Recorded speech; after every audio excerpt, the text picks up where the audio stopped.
आणि बातमी आहे एसटी कर्मचाऱ्यांची। राज्य परिवहन महामंडळ कर्मचाऱ्यांनी वेगवेगळ्या मागण्यांसाठी संप पुकारलाय।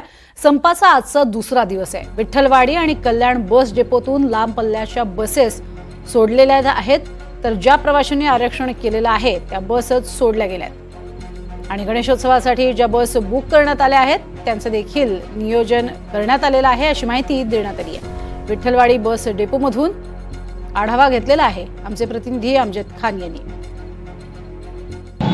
राज्य परिवहन महामंडळ कर्मचाऱ्यांनी विविध मागण्यांसाठी संप पुकारला आहे। संपाचा दुसरा दिवस आहे। सध्या मी विठ्ठलवाडी कल्याण बस डिपोत आहे। तर आज सकाळपासून लांब पल्ल्यांचे जे बसेस आहेत त्यांना सोडण्यात आले आहे, अशी माहिती या ठिकाणी देण्यात आली आहे।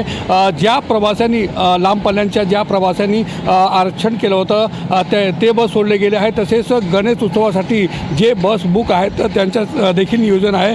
सध्या या ठिकाणी काही प्रवासी या ठिकाणी थांबले आहे, सकाळपासून थांबले आहे, मात्र त्यांना असं आश्वासन देण्यात आले आहे की बस सर्व सोडले जातील। सध्या या ठिकाणी कल्याण आणि विठ्ठलवाडी बस डिपोमधून बस सोडले जात आहेत। कल्याणहून अमजद खान, NDTV मराठी।